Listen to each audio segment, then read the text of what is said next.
Alright guys, today we got an interesting one for you, as I've been seeing this gun pop up in my comment section a lot over the last couple of days. So you know what, we're going to jump into the tomb, we're going to take it up to round 50 and I'm going to give you my thoughts. So today we're taking a look at the Siren 9mm special weapon. This was a special DLC weapon that was introduced back with season 1. Gun is kind of a mixture between a pistol and an SMG, but really don't let the small size fool you, this thing is an absolute shredder. So if you guys are looking for a decent OP gun to rock here during season 2, we definitely got you guys covered. As always, Loadout's going to be at the end of the video, but with all that out of the way, be sure to drop a like, subscribe to the channel, and I hope you guys enjoyed today's video. If you guys are looking to unlock any of those mastery camos here in Black Ops 6 and you just don't have the time to grind these things out, and I'm talking about Abyss, Nebula, and Dark Matter, then be sure to check out Mitch Cactus. They offer the most reliable services in Call of Duty, including bot lobbies, camo unlocks, or pre-made accounts. So if you are someone that just doesn't have time to game all day and you want to unlock these things, then be sure to check out Mitch Cactus. For a little bit of security, they got thousands of great reviews on Trustpilot, so be sure to head on over to the site and check out any of the deals that they got going on, and be sure to use code TheRealGhost for a limited time only.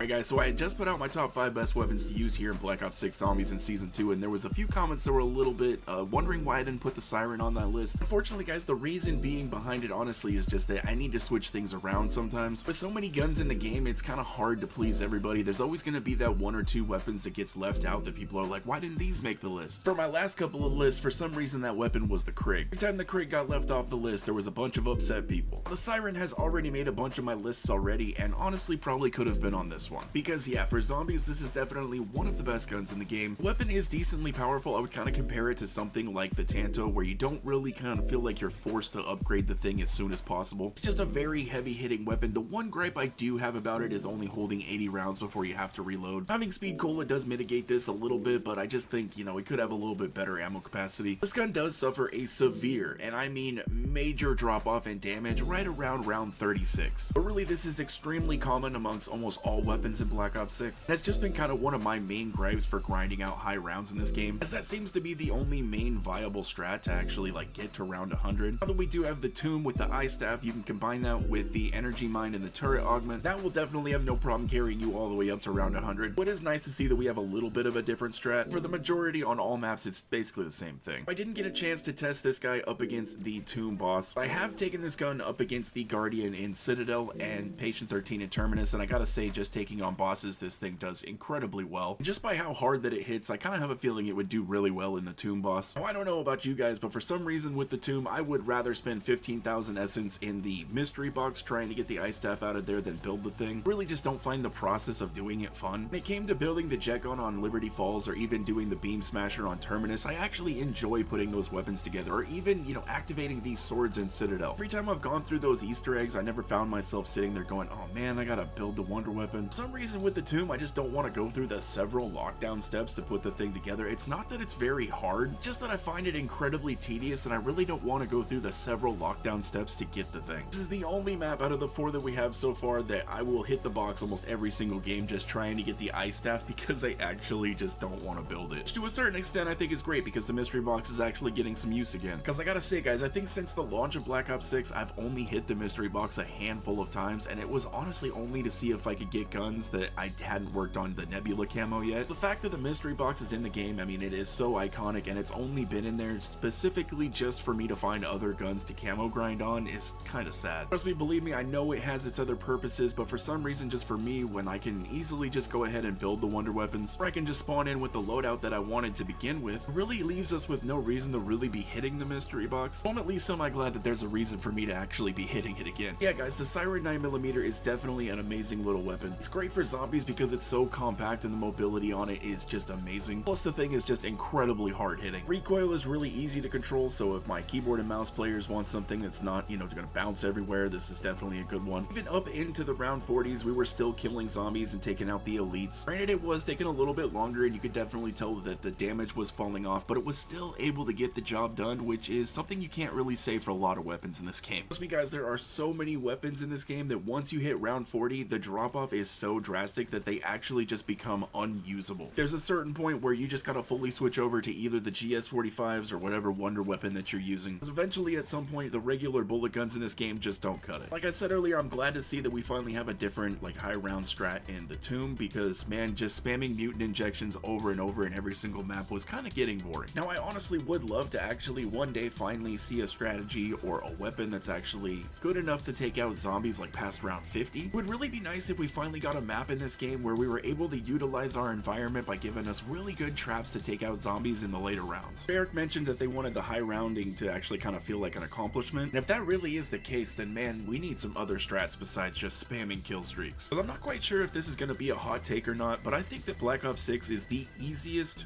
zombies game to high round in, because the strat is basically the same on every single map. It all really just revolves around just gathering up as much salvage as you possibly can. The way you obtain that salvage may switch from map to map. Ultimately, it all comes down to really just one thing: building up enough salvage to round 50 or 60 and then just spamming injections the rest of the way. But now I do gotta fully admit, guys, I've been actually really enjoying myself with the tomb. Still kind of stand by the fact that I don't think the main quest is the greatest, and I don't think the boss is definitely the greatest. I kind of think it's one of the weaker of the ones that we have in the game so far. But just the map itself and the ability to jump in, turn your brain off, and kill some zombies while just grinding out XP or Gobblegums, or if you're going for camos or anything like that, I think this map is excellent. Very similarly to Liberty Falls, I just find that it's really easy to jump in, get your weapon pack-a-punched. I mean, there's so many side quests and little Easter eggs for you to upgrade your weapons, like freezing the waterfalls and getting a free ether tool. Just little things like that that make grinding so much better. The fact that I know that I can get a legendary ether tool at round 21 and I don't have to spend all that salvage, that is just absolutely chef's kiss. And there are so many other ways for you to get salvage in this map, it's kind of insane. You have all those spores inside of the dark ether, and if you're not meleeing those things and then shooting the bugs that fly out to get whatever items that they drop, you can just shoot them and you'll get guaranteed salvage, which honestly is usually better than the items that they're gonna drop you anyways. So shooting the spores is actually way better than shooting the ether crystals, because with the ether crystals you can kind of get anything. You can get a stem shot, you can get a semtex grenade, you can get some salvage, you could randomly get a ray gun, which is pretty cool. But if you shoot every single one of these spores that you see, it doesn't matter if they're small or they're big, they will guaranteed drop you salvage, making it just extremely easy to get the rarities on any of your weapons or just keep yourself stocked up in kill streaks. And I think for this factor alone, I would probably even put the tomb over Liberty Falls when it comes to just grinding out camos or XP, Gobblegums, things like that. Setup process in both of these maps is just incredibly simple. I don't think it can get more simple than this unless they put the pack-a-punch machine in the spawn room like they did in Vanguard. But I think the tomb will end up being the more superior just grinding out XP map because of the simple fact that it's easier to just keep going. Now, if there was a little bit more guaranteed ways to get salvage in Liberty, or if that shooting the head off the top of the church to drop us the ether tool, if that rarity would actually scale with the rounds like it does in the tomb. As of right now, since we have these things in the tomb, I kinda gotta give it to this map. There it is, guys. I'm sorry for rambling for a little bit, but here is the loadout for the Siren 9mm. Definitely recommend you guys check this weapon out. Definitely a powerful weapon here in Season 2. Greatly do appreciate everybody that made it this far into the video. You guys are absolute legends. Please drop a like on the video if you guys enjoyed. Subscribe to the channel if anybody is new. Hope you guys have a wonderful rest of your day. I'll catch you in the next one.